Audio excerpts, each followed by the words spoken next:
Welcome to part 4 of Extinct Animals I Wish Were Not Extinct so that I could keep them as pets.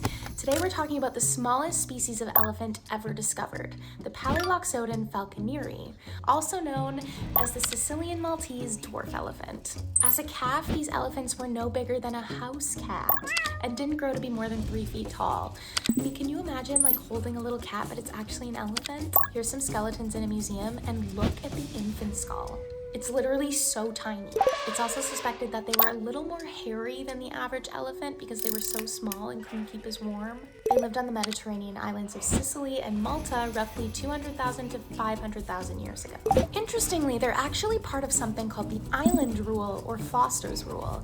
This is a rule in evolutionary biology stating that animal species that are isolated on islands will either evolve to be bigger or smaller depending on the resources available to them.